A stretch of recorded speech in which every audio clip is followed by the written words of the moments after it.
Some mornings don't just begin, they announce themselves. And that was exactly what happened in Ouagadougou on November 18, 2025.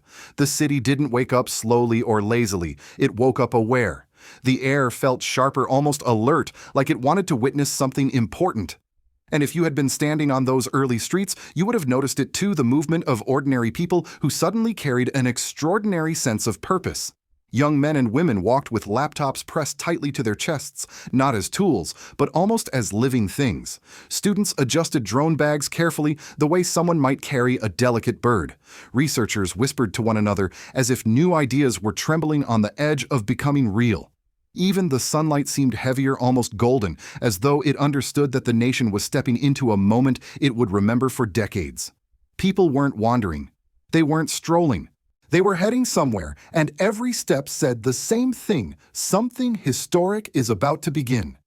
Inside the conference center, thousands waited for one man, Captain Ibrahim Traoré, to open the 20th edition of Digital Week. They didn't expect a show. They didn't expect theatrics. They expected clarity, purpose, direction, the kind you feel more than you hear. And when he finally stepped onto the stage, the room didn't roar. It fell silent, the kind of silence reserved not for ceremonies, but for history. Because everyone sensed it, this wasn't just another event. This was a turning point, a moment when a small Sahelian nation quietly decided it would no longer wait for the future. It would build the future here with its own hands. So the bigger question for all of us is this: what exactly did Burkina Faso reveal that day, and why is the whole continent still talking about it? Before we dive in, please share this video if you believe Africa's young innovators deserve to be seen, and subscribe if you believe the truth matters more than the headlines. When Captain Ibrahim Traoré finally stepped onto that stage, something unusual happened, the kind of thing seasoned observers of African politics rarely see. A hall filled with thousands of people did not erupt into applause. Instead, the noise drained out of the room like water leaving a basin. What remained was a stillness so complete you could almost hear the heartbeat of the moment. This wasn't the silence of formality. It was the silence of people who knew they were witnessing the start of a national shift. Traoré didn't rush. He didn't try to command the room with theatrics. He simply stood there for a second, taking in the energy, the anticipation, the hope. And then with that steady, unhurried tone that has become so characteristic of him, he began to speak. He didn't open with praise. He didn't open with statistics. He opened with conviction. He spoke about production, real, tangible production. Bringing young people back to the fields, back to innovation, back to the work of building what their own country consumes. He said that in the 21st century, it is unacceptable for Burkina Faso to depend on imported food and imported systems when the nation holds immense potential of its own. But the moment that cut through the room, the moment that shifted the atmosphere, came when he declared calmly, "Artificial intelligence is no longer optional for Africa." For many in the audience, especially those over 40, this sentence didn't sound like a prediction. It sounded like a verdict, a line drawn in the sand. A warning that if Africa doesn't seize this moment, someone else will seize it for her. Students in the front row leaned forward. Young engineers straightened up in their chairs. Even the stiff-backed government officials who usually sit quietly behind formal expressions relaxed, as if they finally heard a truth they had been waiting for someone to articulate out loud. Traoré continued explaining that AI was not merely a symbol of modernity. It was a tool, a sharp, necessary instrument for a continent, long burdened by inefficiency, slow bureaucracy, and systems that seemed unable to serve their citizens. He painted a picture not of robots or fancy gadgets, but of real concrete change, land records that cannot be altered or lost through corruption, government services that respond in seconds, not months, rural clinics that know in advance when malaria cases will spike, farmers receiving early rainfall predictions tailored to their villages. Border security enhanced not by force, but by smart surveillance. He showed the audience that AI was not a luxury. It was a pathway to sovereignty, the kind of sovereignty that cannot be dictated, bought, or borrowed. Then came the second defining moment of the morning. Traoré announced that Burkina Faso was no longer content with dreaming about technological advancement. Beginning in early 2026, the country would build and deploy next-generation scientific infrastructure, the kind of labs and computing environments that young Africans normally travel thousands of miles to access.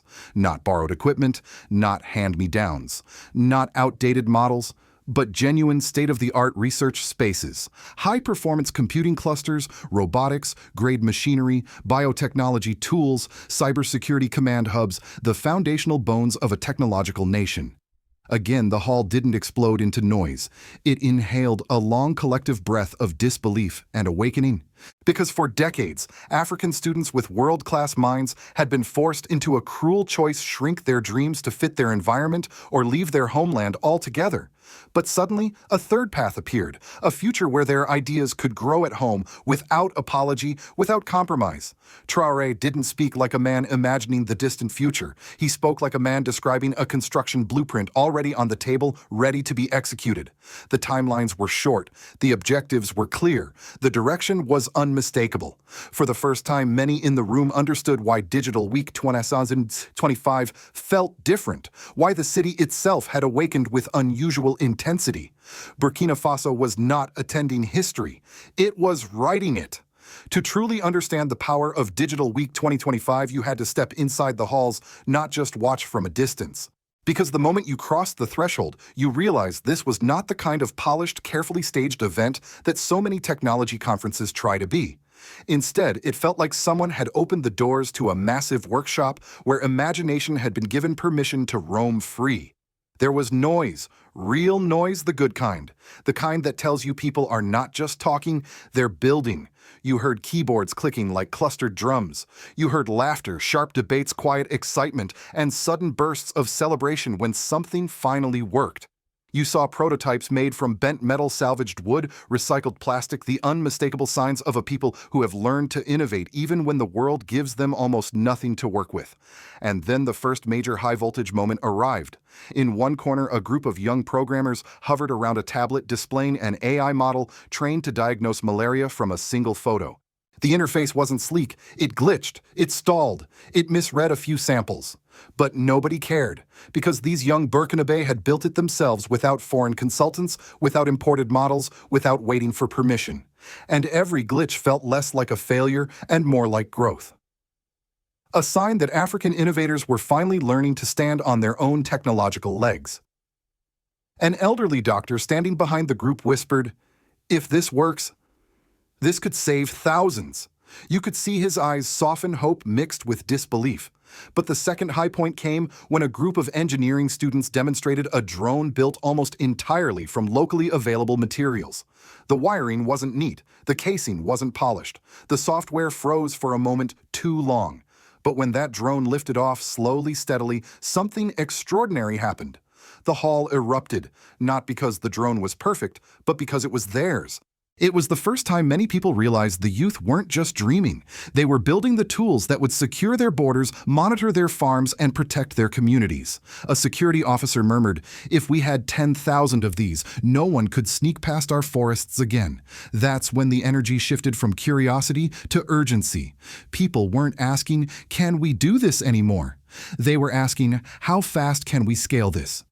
In another room, students showed a blockchain-based land registry system. No more missing papers, no more mysteriously changed names, no more bribes slipping under dusty desks. For older citizens who had spent years fighting land disputes, this was not technology. It was liberation. One woman, maybe in her 60s, pressed her hand against the screen and whispered, "If this existed 10 years ago, my family would still own our farm." That was the moment people realized technology wasn't just modern. Technology was justice. Then came a climate prediction model built by students who had never left Burkina Faso yet, whose early-stage accuracy rivaled Western research labs. This stunned the audience. Their professor said it best. These students built this with one old computer, an unstable internet connection, and faith. Faith, that was the word echoing through the rooms. As the day unfolded, the energy expanded beyond Burkina Faso. Ghana walked in not as guests, but as collaborators. Mali arrived like a battalion of survival-driven innovators. Niger brought solar-powered data systems designed for forgotten villages. No speeches about unity were necessary. Unity was already happening organically, naturally, through shared frustration and shared hope. It wasn't diplomacy. It was recognition. This was the climax, not a single moment, but a collective realization that the Sahel, long defined by crisis, was now defining its own solutions. The continental spotlight wasn't attracted by spectacle, it was drawn by substance. If the first part of Digital Week revealed the excitement of innovation, the deeper impact came later when people began to understand what all this meant for everyday life. Because Ibrahim Traoré did not speak about artificial intelligence as a toy or a symbol of modernity. He spoke about it like a man who had lived inside broken systems for too long, who had watched citizens move from office to office in search of a signature, a stamp, a missing file, a forgotten record, and who decided the country deserved better. The consequences of that decision were not small. Traoré described AI as something almost humble, a cleaner, a fixer, a purifier. He reminded the audience that for decades, Burkina Faso's public services had been held back not by lack of intelligence, but by lack of structure. Files went missing. Names were mysteriously altered. Records changed without explanation. People lost land, lost opportunities, lost trust. But when blockchain was introduced into the conversation, everything shifted. A land registry that cannot be altered is not just technology, it is justice. It means a widow in a rural village no longer needs to fear losing the farm her husband left behind. It means a family dispute is solved by mathematics, not by bribes. It means public servants no longer hold power over information. Information holds power over itself. That is not a software upgrade. That is political reform. Then came the health implications. For decades, malaria outbreaks took lives not because doctors lacked knowledge, but because they lacked warning. Clinics in remote areas often realized too late that a surge was coming. Imagine changing that. Traoré pointed to predictive models being developed by local students' models that could alert rural clinics weeks before danger arrives. A simple text message could mobilize nurses' medicines and community health teams before the first fever appears.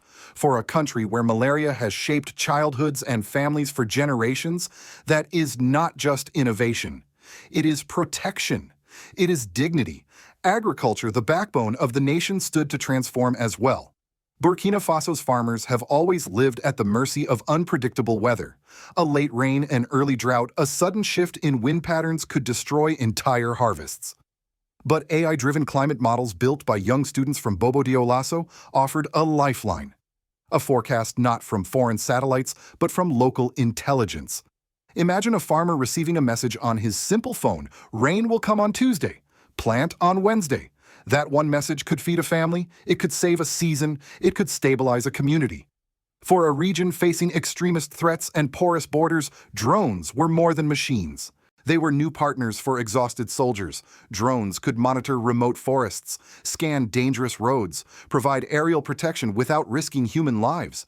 In a country where security forces are stretched thin, technology wasn't replacing people, it was protecting them. When you listen closely, you realize Traoré's message had a deeper political layer. A nation that controls its own data, controls its own destiny. No foreign company deciding where information lives. No outside expert telling the government what is possible. No dependency on imported solutions that break the moment someone stops paying subscription fees. Digital sovereignty becomes political sovereignty. And that explains why the room fell silent earlier, not out of fear, but out of recognition. The citizens understood that if AI becomes part of daily governance, the old inefficiencies and the old corruptions will suffocate. They will have nowhere left to hide. And that perhaps is the greatest consequence of all. From the outside, Digital Week 2025 may have looked like a local technology gathering in a small Sahelian nation. But once the world noticed what had happened inside those halls, the event took on an entirely different meaning, one that extended far beyond Burkina Faso's borders. To many observers in Washington, Brussels, and even Beijing, this wasn't simply about robots, drones, or AI models. It was about momentum, the rare kind that signals a shift in how a region sees itself and how it intends to engage with the world.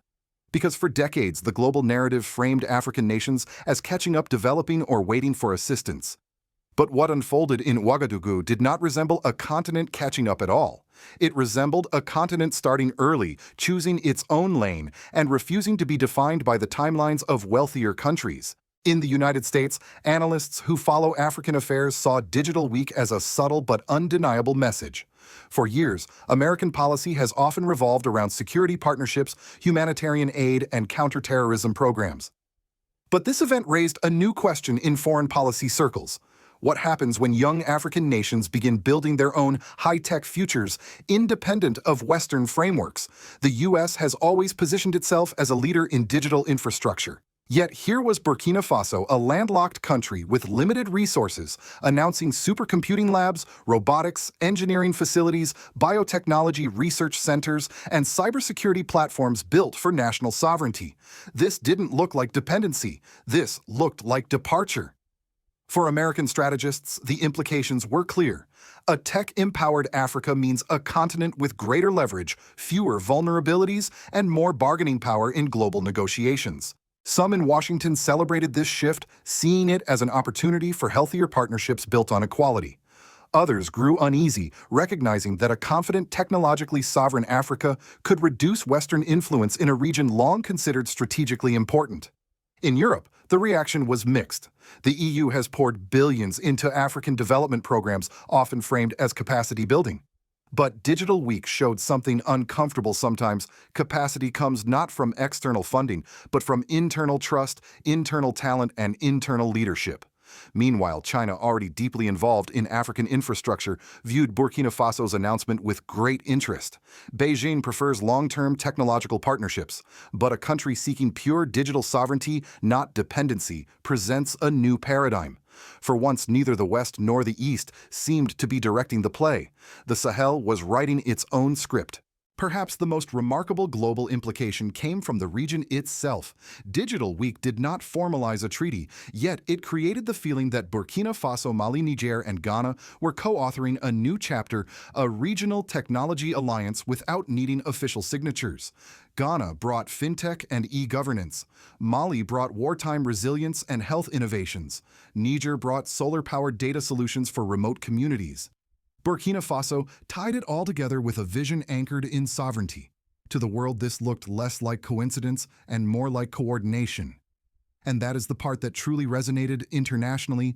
Digital Week 2025 wasn't a showcase. It was a signal, the beginning of a psychological shift in African self-perception.